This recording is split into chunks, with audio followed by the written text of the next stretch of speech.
Next is steric factor. The attack of nucleophile changes the carbonyl carbon atom from trigonal to tetrahedral. Thus, increase in the size of alkyl and aryl group around the carbon atom will cause steric hindrance. जैसे जैसे alkyl group around aldehyde और ketone group क्या होते जाएंगे, बड़े होते जाएंगे, वैसे वैसे steric hindrance आ जाएगी और न्यूक्लियोफाइल का अटैक क्या हो जाएगा, मुश्किल हो जाएगा. क्योंकि इसमें तो इजीली न्यूक्लियोफाइल अटैक कर सकता है, इसमें भी कर सकता है, बट जिसमें 2 बल्कि अल्काइल ग्रुप आ गए वहाँ पे न्यूक्लियोफाइल का अटैक क्या हो जाएगा, मुश्किल हो जाएगा. ये बड़े बड़े ग्रुप इस न्यूक्लियोफाइल के अटैक को क्या कर देंगे, रोक देंगे. रोकने का मतलब है स्टेरिक, इसी को बोलते हैं स्टेरिक हिंड्रेंस. ठीक है.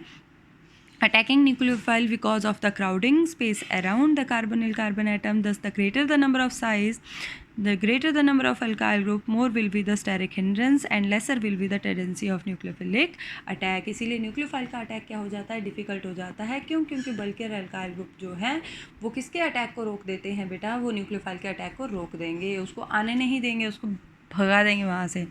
नेक्स्ट है aromatic aldehydes and ketone. Aromatic aldehyde and ketone are at least one group with highly minus I effect. ठीक है. जो एरोमेटिक एल्डिहाइड या कीटोन होते हैं उनके पास बहुत ज़्यादा माइनस आई इफेक्ट होता है. Tend to decrease the electron density on carbonyl group. जो कार्बोनिल ग्रुप के ऊपर इलेक्ट्रॉन डेंसिटी को डिक्रीज कर देते हैं. ये देखो कार्बोनिल ग्रुप जब एरोमेटिक रिंग के साथ लगा है तो क्या हो जाता है, ये जो पाई इलेक्ट्रॉन है रिंग के, ये क्या कर देते हैं, इसके साथ रेजोनेंस शो कर देते हैं. ये देखो ये बॉन्ड यहाँ शिफ्ट हो गया, ये बॉन्ड आगे शिफ्ट हो गया. तो रिंग पे पहले तो पॉजिटिव नेगेटिव चार्ज आता था. देखो यहाँ पे रिंग पे कौन सा चार्ज आना शुरू हो गया, पॉजिटिव चार्ज आना शुरू हो गया. जो ऑक्सीजन है मोर इलेक्ट्रोनेगेटिव हो गई. As a result the tendency of nucleophilic attack expected to be increase on the carbon atom, but these are actually less reactive. This is due to the conjugation effect and this is known as minus M effect. और इस effect को क्या बोलते हैं, minus M effect. Thus the electron density increases on the carbon atom और carbonyl group and the attacking tendency of nucleophile decreases. और जो attacking tendency है न्यूक्लियोफाइल की वो क्या हो जाती है, डिक्रीज हो जाती है. क्यों? क्योंकि इस कार्बोनिल ग्रुप पे कार्बन पे क्या हो जाती है, इलेक्ट्रॉन डेंसिटी बढ़ जाती है. जब उस पर ऑलरेडी इलेक्ट्रॉन बहुत ज़्यादा आ जाएंगे इस कार्बन के ऊपर, तो यहाँ पे न्यूक्लियोफाइल का अटैक कैसे हो पाएगा. Is it clear? इसीलिए न्यूक्लियोफाइल का अटैक नहीं हो पाता है. तो इसीलिए जो एरोमेटिक एल्डिहाइड और कीटोन है वो लीस्ट रिएक्टिव होते हैं. Due to conjugation the carbonyl group का जो कार्बन एटम है वो क्या हो जाता है, हाईली इलेक्ट्रॉन रिच हो जाता है. इसी कारण उस पर न्यूक्लियोफाइल अटैक नहीं कर पाता है.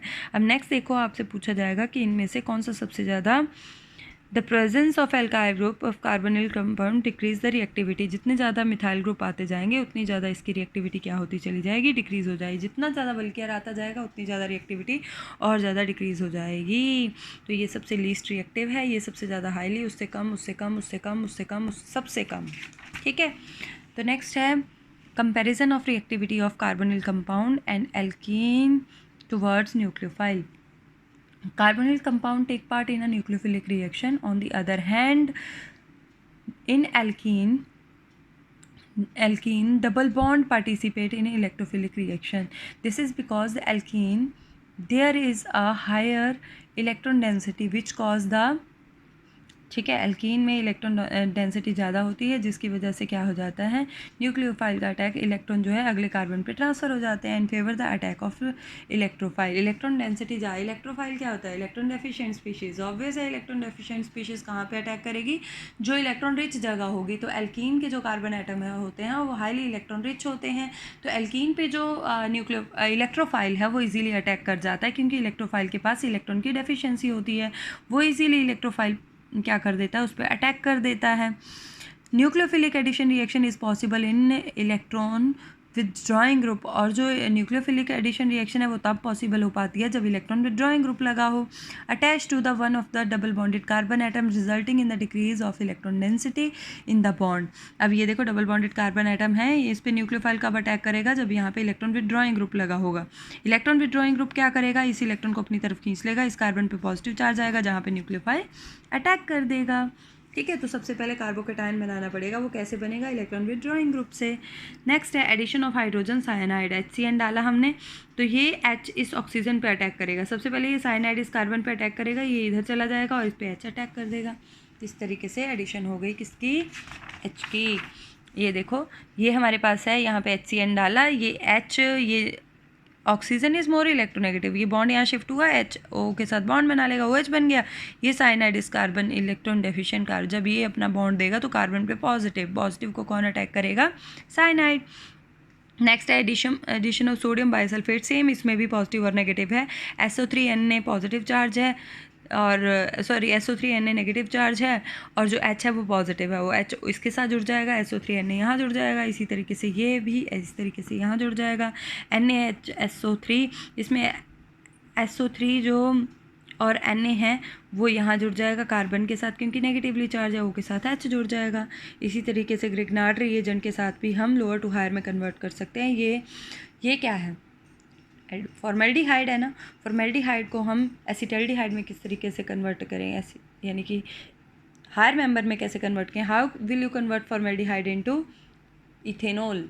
Then with the help of Grignard's reagent. ठीक है, तो ग्रिग्नार्ड रिएजेंट को अगर इसमें डालेंगे तो देखो ये CH3 जो है MgBr जो है, ठीक है, ये MgBr O के साथ जुड़ेगा, क्योंकि MgBr जो है वो पॉजिटिव चार्ज होगा, CH3 पे नेगेटिव चार्ज होगा। CH3 इस पे अटैक करेगा, O के साथ MgBr जुड़ जाएगा, हाइड्रोलाइज करेंगे तो ये O के साथ H चला जाएगा, ठीक है, और MgBr के साथ भी OH जुड़ जाएगा। इसी तरीके से अगर हम कीटोन लेते हैं CH3 MgBr, ये CH3 इस कार्बन पे अटैक करेगा, ये यहाँ जाएगा, MgBr इसके साथ, इसको हाइड्रोलाइज करेंगे तो यहाँ पे OH लग जाएगा, ये MgBr के साथ OH लग जाएगा। ठीक है, नेक्स्ट है रिएक्शन विद हाइड्रोक्सिल एमीन। अगर हम हाइड्रोक्सिल एमीन लेते हैं, देखो कीटोन में डाल रहे हैं हाइड्रोक्सिल एमीन, तो ये 2 हाइड्रोजन इस ऑक्सीजन को ले जाएंगे, वाटर का रिमूवल, ठीक है, और साथ में ये क्या जुड़ जाएगा? NOH जुड़ गया ना। इसी तरीके से वाटर का रिमूवल होता जाएगा, डबल बॉन्ड के साथ ही यहाँ पे जुड़ते चले जाएंगे। नेक्स्ट है एडिशन ऑफ, बाकी हम कल करेंगे, आज के लिए